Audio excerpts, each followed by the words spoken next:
자, 오늘 말씀 안식 후 첫날이라는 제목으로 말씀을 생각해 봤으면 좋겠습니다.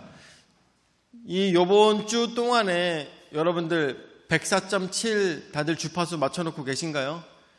네. 지금 극동방송에서 이 청주 방송으로 104.7에서 이 방송을 시작하고 있거든요. 그래서 이거를 들으면서 가며 오며 들다 보니까 여러 가지 이야기들을 더 또렷하게 잘 들을 수 있어서 너무 좋더라고요. 그래서 듣다 보니까 많은 설교자들이 이 예수 그리스도의 부활과 고난과 부활에 대해서 많은 설교자들이 이 설교 말씀을 하시는 것들을 들으면서 은혜를 많이 받았습니다. 자, 근데 생각을 해보게 됐어요. 이 많은 설교자들이 예수 그리스도의 부활에 대해서 기쁨과 즐거움에 대해서 많은 분들이 설교하는 모습을 생생하게 듣다 보니까 요번에 설교 말씀은 이런 것을 한번 준비해 볼까라는 생각이 들었습니다. 오늘 말씀의 제목은 안식 후 첫날이라는 제목으로 말씀을 생각해 봤으면 좋겠어요. 예전에 제가 그런 설교를 한 적이 있어요. 가증한 안식일이라는 말씀을 여러분들에게 드린 적이 있을 것입니다. 가증한 안식일. 왜 가증한 안식일이었습니까? 예수 그리스도 하나님의 아들을 죽이고 난 다음에 그 다음날 안식일이 되어서 많은 사람들이 어떻게 그 예수 그리스도를 죽인 장본인들이 하나님께 예배를 드렸던, 하나님께 제사를 드렸던 가증한 가증한 안식일에 대해서 여러분들에게 말씀을 드린 적이 있습니다. 여러분들, 어떤 사람이 와가지고 나의 아들을 죽이고 난 다음에 다음날 와서는 뭐예요? 당신이 최고입니다. 당신이 가장 아름답습니다. 아무리 얘기해봐야 그 아버지의 심정은 어떻겠습니까? 죽은 아들 때문에 너무나도 속상하고 안타까운 모습이랄 것이고, 사실 그것은 말로 표현할 수가 없습니다. 자기 자식을 죽인 사람들을 살려둔다는 것 자체만으로도 엄청나게 커다란 자비라는 것을 우리가 생각해 볼 수가 있는 것이죠. 예전에 제가 그런 말씀도 드린 적이 있어요. 여선교회가 같이 모였을 때 여선교회에게 물어봤습니다. 나를 죽인 사람과 그리고 내 아들을 죽인 사람 둘 중에 누가 더 밉냐고 물어봤어요. 나를 죽인 사람과 나의 아들을 죽인 사람 누가 더 밉냐? 학생들은 이거에 대한 감각이 없을 거예요. 우리 김복수 권사님은 어떠세요? 따님, 손자를 죽인 사람과 나를 죽인 사람 누가 더 밉겠습니까? 그렇죠? 아무래도 그런 느낌이 많이 들 것입니다. 최하신 성도님은 어떠세요? 만약에 최성훈 형제님을 죽인 사람과 만약에 최하신 성도님을 죽인 사람과 최성훈 형제를 죽인 사람과 두 사람이 있다면 하늘에서 봤을 때 누가 더 밉겠습니까? 나를 죽인 사람과 내 아들을 죽인 사람. 내 아들을 죽인 사람이 더 미울 것 같아요. 그렇죠? 저도 그런 생각이 들더라고요. 나를 죽인 사람은 그래, 용서하지 하늘에서까지 와서 미워하겠어, 이런 생각이 들 텐데, 내 아들을 죽인 놈은 가만히 두기 힘들 것 같아요. 내 아들이 앞으로 더 살아야 될 날도 창창하고, 또 그렇지 않습니까? 아들은 어떻게 커갔는지, 어떻게 이 세상을 알아가는지, 그리고 앞으로 세상을 더 알아야 될 것도 많은데, 이런 창창한 나이에 사랑하는 아들을 죽인 것에 대해서 너무나도 아마 미워하는 감정이 들 것 같습니다. 자식을 사랑하는 것은 부모님이 너무나도 잘 알죠. 부모는 어떠한 마음이에요? 그야말로 얘기하는 것처럼 눈에 넣어도 아프지 않은 자식이라는 그런 얘기를 하지 않습니까? 우리 준아도 제 얼굴에 와가지고 이렇게 엉덩이를 팡팡 찍으면서 어렸을 때 놀기도 해도 제가 그거 가지고 뭐라고 안 하죠. 그거 가지고 나이 먹어서까지 지금 14살인데 14살까지 너 그때 왜 그랬어? 이놈의 자식아 왜 그랬어? 이런 거는 하지 않죠. 왜 그렇습니까? 아무리 그렇더라도 너무나도 이쁜 자식이기 때문인 것이죠. 하나님께도 예수님은 아마 그런 것이었을 것이죠. 자신의 어때요? 분신이나 마찬가지였어요. 가장 사랑하는 외아들이었습니다. 그런데 이 아들이 자신의 사랑하는 인간들에 의해서 십자가에 달려 돌아가시는, 근데 그것을 이미 예전부터 계획하고 계셨고 그것이 실현되었을 때 진정 그들에 대한 하나님의 감정은 어떠했을까? 우리는 정말 상상하기도 어려운 마음일 것 같습니다. 자, 근데 이 가증한 사람들이 예배를 드렸어요. 자, 근데 이 예배를 드리는 사람들도 하고 싶은 말이 있을 거라고 생각해요. 우리는 어쩔 수가 없었습니다 라는 말을 하고 싶었을 것 같습니다. 자, 우리가 그래서 사실 성경에는 많이 나오고 있지 아니한 이 안식일, 예수 그리스도께서 십자가에 달려 돌아가신 날과 안식 후 첫날 그 사이에 있었던 안식일에 대해서 우리가 한번 생각해 봤으면 좋겠다는 생각입니다. 그래서 첫 번째로 침묵의 안식일입니다. 성경적 기록과 당시 유대 사회의 배경을 바탕으로 볼 때 예수님이 부활하시기 전 전날인 안식 후 첫날 전의 안식일은 아마 깊은 침묵과 절망 그리고 종교적 긴장감이 엄청나게 피어오르던 그 시간일 것입니다. 왜냐하면 이제 어떻게 됐어요? 예수 그리스도께서 십자가에 달려 돌아가심으로 인하여서 많은 제자들이 도망 다녔습니다. 이 제자들이 도망 다녔어요. 그리고 다 숨었어요. 왜냐하면 자기네들도 혹시 무슨 해코지를 당하게 될까봐 두려워서 모두 다 숨었습니다. 그리고 난 다음에 숨었을 때 안식일이 되었습니다. 여러분들 다들 아시다시피 안식일에는 유대인들은 움직이지 않습니다. 돌아다니지 않습니다. 바쁘지 않습니다. 계속 쉬는 시간만 가질 뿐인 것이죠. 그때 여러분들 상상해 보십시오. 첫 번째로 제자들과 여인들은 절망적인 침묵에 빠져 있었을 것입니다. 절망적인 침묵. 제가 이번 주 동안에 이 저기를 듣다 보니까, 극동방송을 듣다 보니까 어떤 엄마가 이제 기도를 해달라고 전화를 했어요. 엄마가 전화를 했는데 아들이 태어나야 되는 날보다 24일을 더 일찍 태어나서 너무나도 걱정이 되는 마음으로 그 극동방송에 전화를 한 거예요. 태어나야 되는 날보다 24일을 너무나도 일찍 태어나가지고 이 아이가 혹시나 나중에 장애를 가질까? 아니면 이 아이의 건강에 문제가 있을까? 아니면 이 아이가 혹시 태어나지 못하고 태어났지만 이 상태에서 인큐베이터에서 죽게 되진 않을까? 눈물을 흘리면서 콧물 흘리면서 극동방송에다 전화를 해가지고 기도 좀 해달라고 그렇게 이야기를 하더라고요. 그래가지고 그 이야기를 듣고 있던 목사님께서 걱정하지 마세요. 그 아이만 그런 것이 아닙니다. 하나님께서는 그 속에 다 뜻이 있으시고 아무 일 없을 것입니다. 이야기를 하고 난 다음에 거기서 이제 전화로 기도를 해드렸습니다. 하나님께서 지키실 것이고 하나님께서 더 건강하게 하나님의 일하는 아이로 지켜주실 것이다 라는 계속 기도를 해드렸습니다. 근데 그 기도하는 동안에 수학이 넘어에서 어머니는 어떨까요? 계속 눈물만 흘리고 있는 거예요. 계속 눈물만 흘리고 있어요. 사실 여러분들 그렇지 않습니까? 우리가 24일 먼저 태어났다고?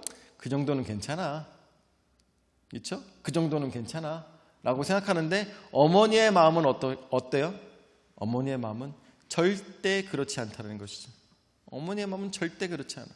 그래서 그곳에서 콧물 흘리면서 진정 하나님만 붙들고 기도하는 그 모습을 바라보면서 무슨 생각이 들었냐면,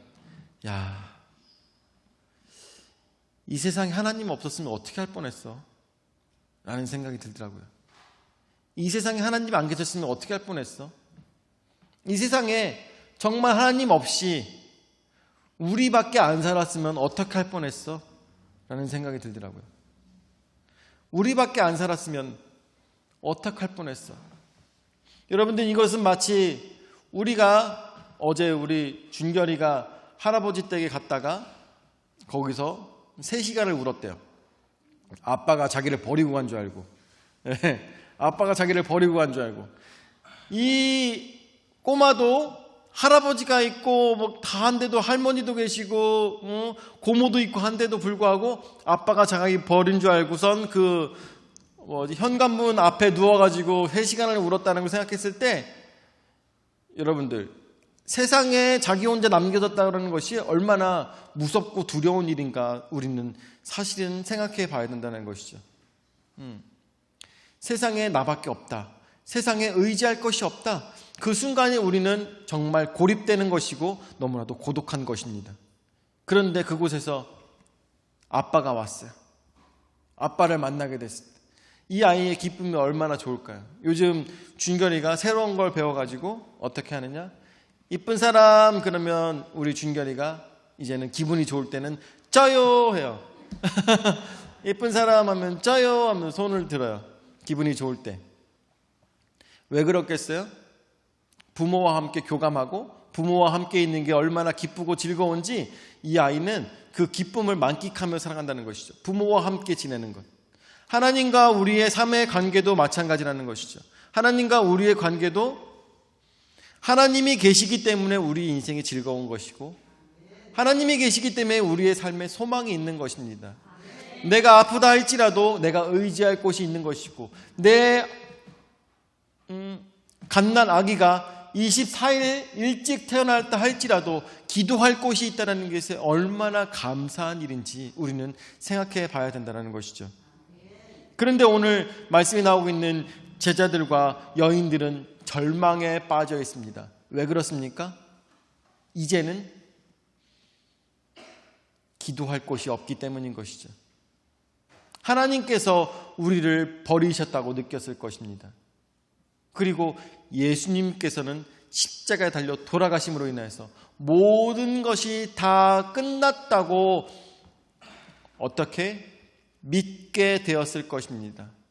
그렇기 때문에 정말 제자들과 여인들은 모든 소망이 끊어진 그 침묵 속에서 숨어 지내며 그곳에서 조용히 상실감에 빠져 눈물을 흘리고 있었을 것을 우리는 상상해 볼 수가 있다는 것입니다.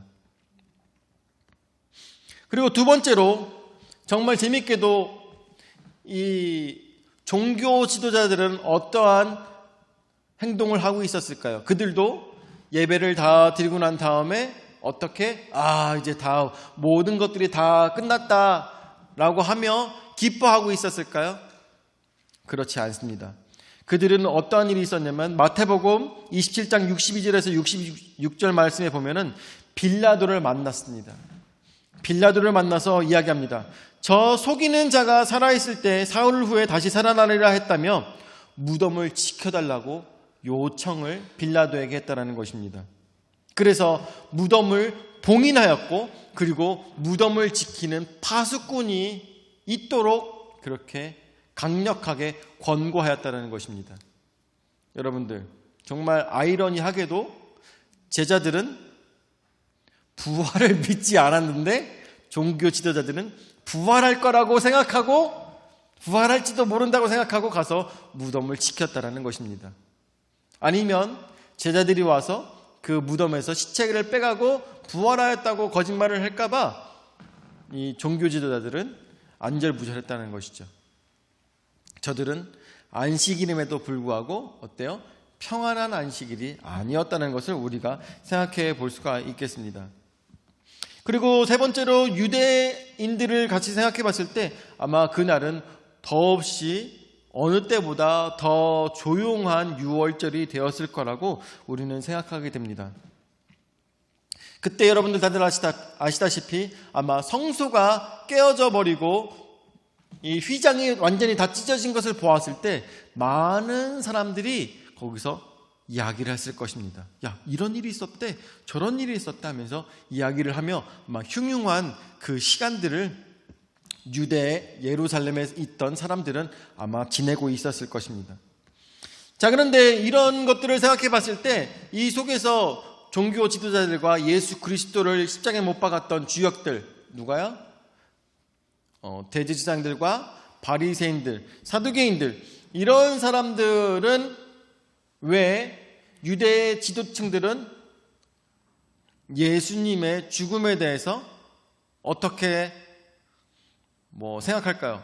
지금의 우리 생각했을 때는 그럴 수밖에 없었나? 라고 생각하겠지만, 그럴 수밖에 없었나 생각하겠지만, 그들에게 있어서는 우리는 그럴 수밖에 없었다라고 이야기한다는 것이죠. 대제사장들과 바리새인들과 사두개인들은 우리는 예수를 죽일 수밖에 없었다라고 이야기한다는 것이죠. 왜 그럴까요?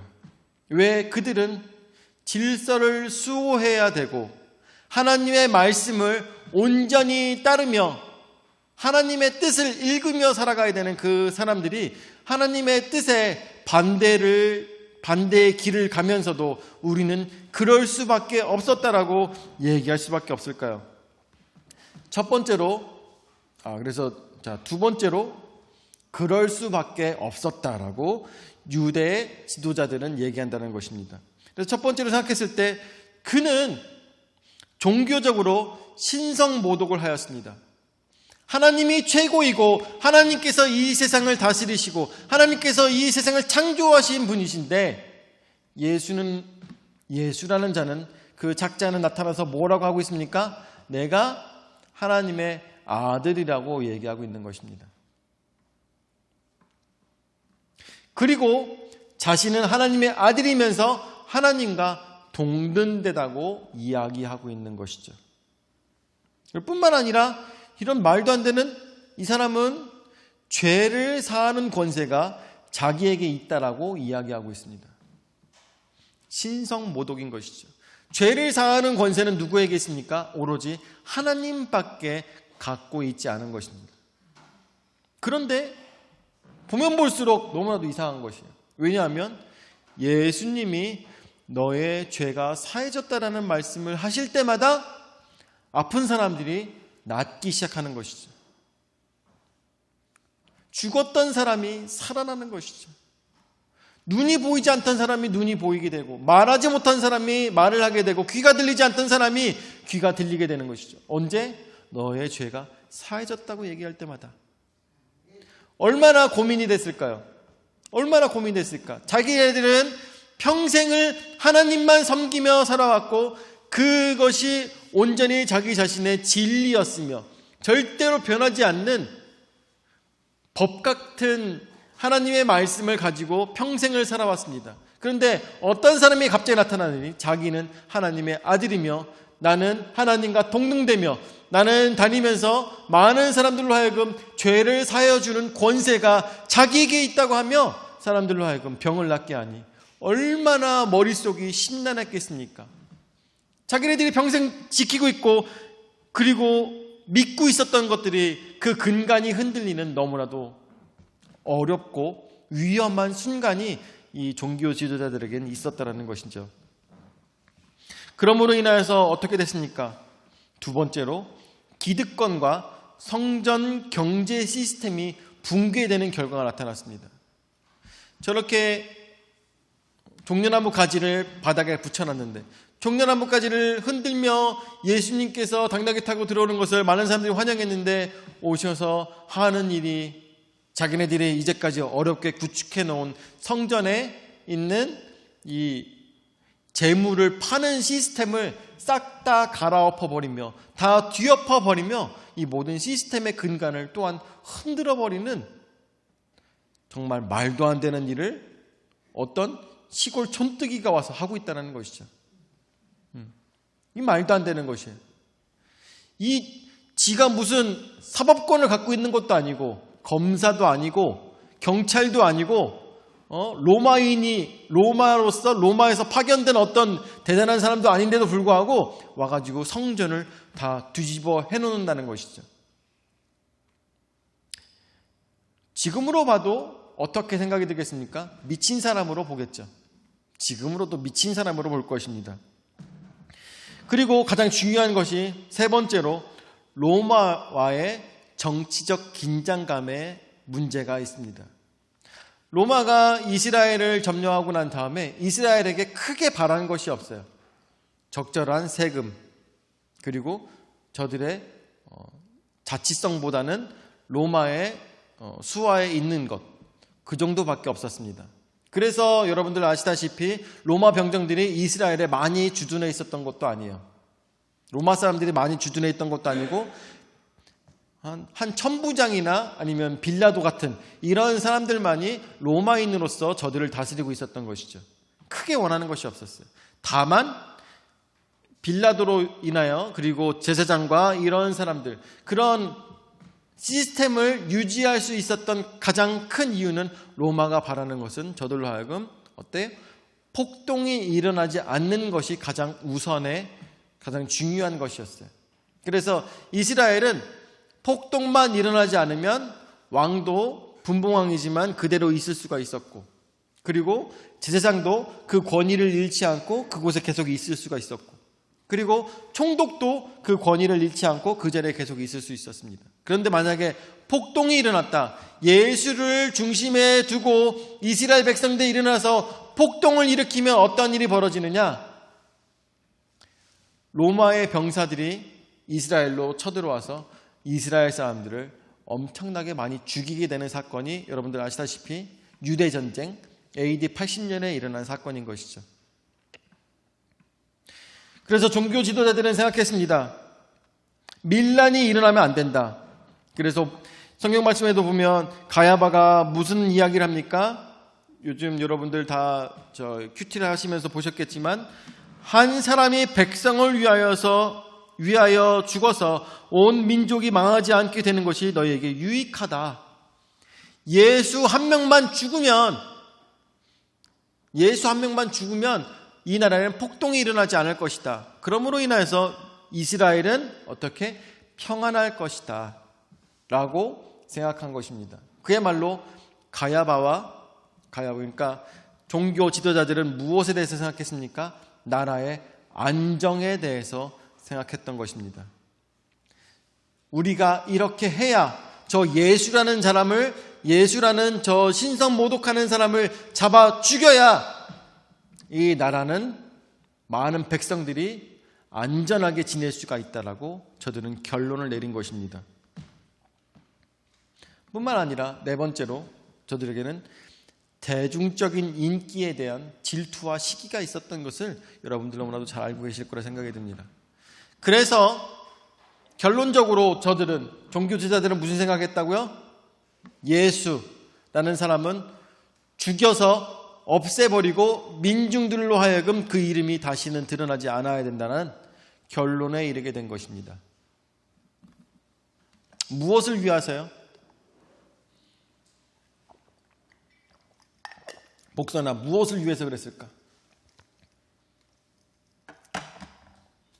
무엇을 위하여? 왜? 지혜야, 무엇을 위해서 이 종교 지도자들은 예수를 죽여야 된다고 결론을 내렸을까?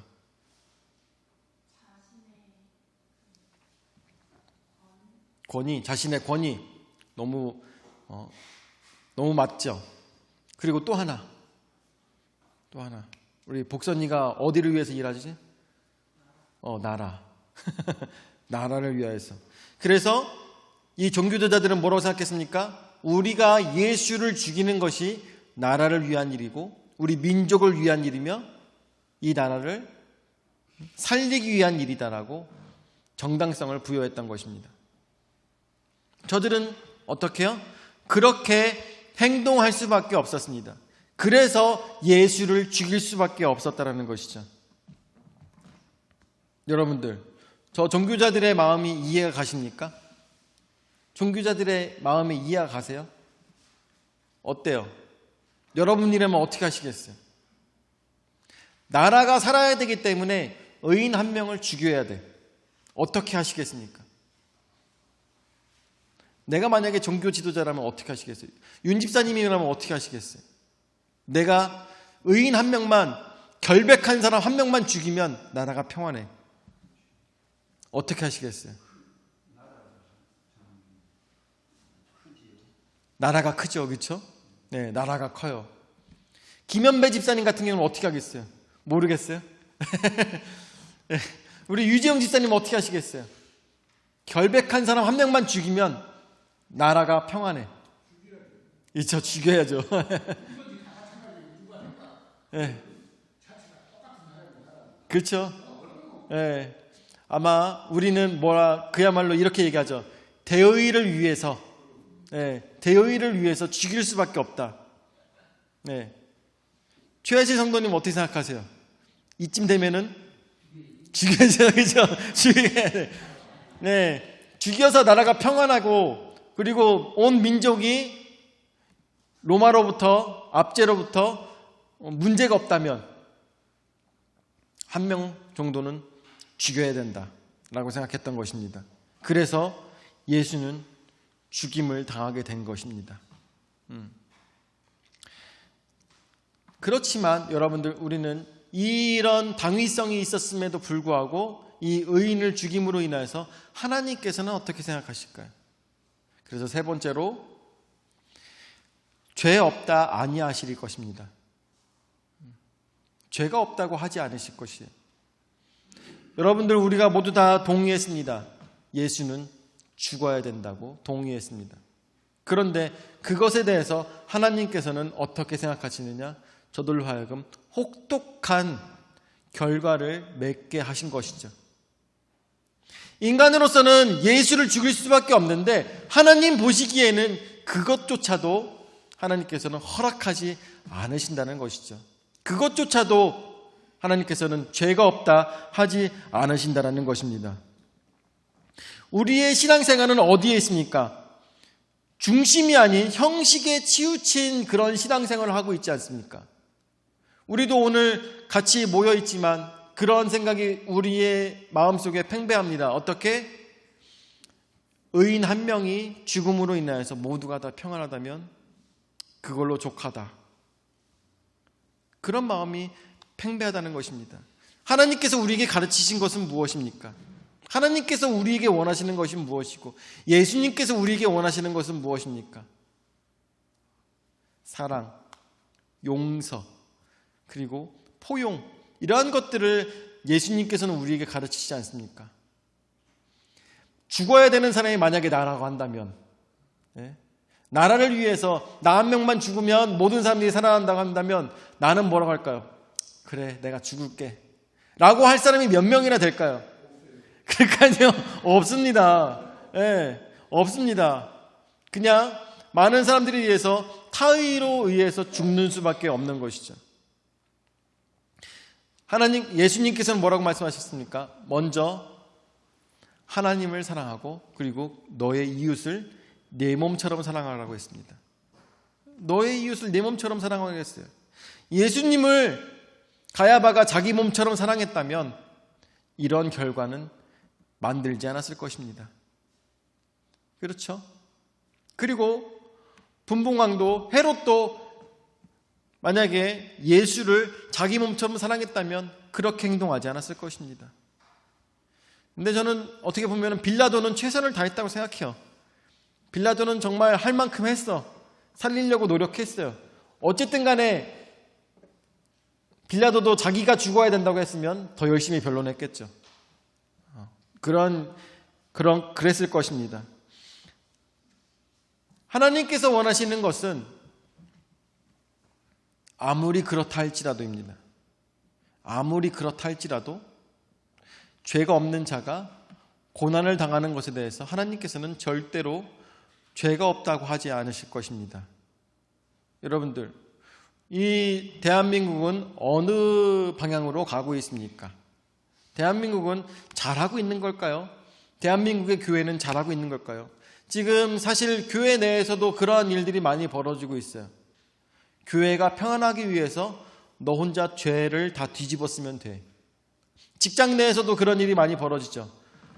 이 회사가 굳건하기 위해서 너 하나만 죄를 뒤집어 쓰고 너 하나만 사표내면 돼. 이런 일들이 굉장히 많이 있습니다. 이런 일들이 많이 있어요. 그런데 하나님께서 우리에게 원하시는 것은 무엇일까요? 하나님께서는 우리에게 원하시는 것은 공명정대일 것입니다. 올바른 것을 옳다고 하고 그른 것을 그르다고 얘기하는 것이 바로 하나님의 마음일 것입니다.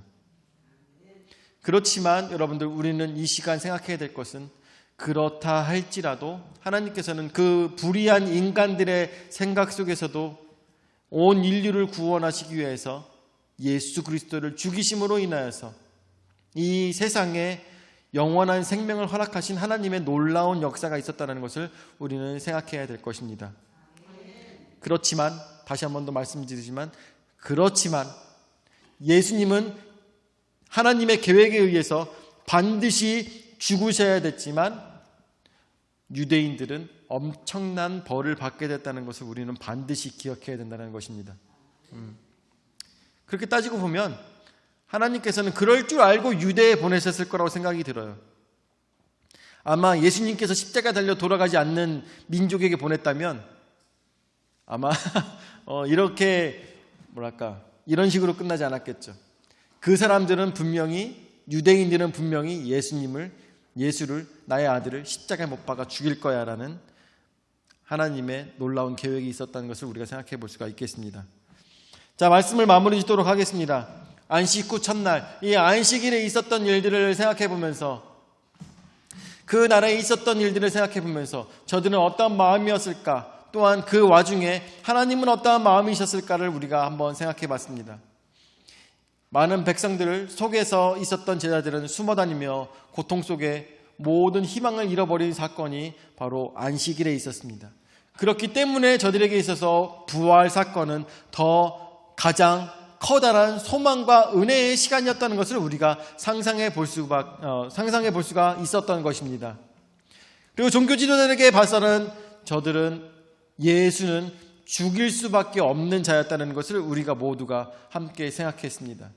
그렇지만 그 속에서 우리는 생각해야 될 것은, 아무리 그렇다 할지라도 그 속에서 죄가 없다 말씀하지 않으실 것이고, 뿐만 아니라 그것이 정당하다라고 하나님께서 인정하시지 않는 것뿐만 아니라 그것에 대한 죄값은 온전히 그 이스라엘 백성들과 그 후손이 겪게 되었다는 걸 생각했을 때 우리는 어떻게 행동해야 되겠습니까? 우리는 온전히 앞으로 내가 벌어질 일들에 대해서 우리가 고민하고, 우리 집이 지금 당장 내가 이 나쁜 일을 함으로 인해서 우리 집에 돈이 조금 생긴다고, 아니면은 내가 이 나쁜 일을 함으로 인해서 우리 집에 평안할 것이고, 이런 것에 대해서 생각할 때가 있잖아요. 그렇지만 그것은 하나님께서 원치 않으시는 것이죠.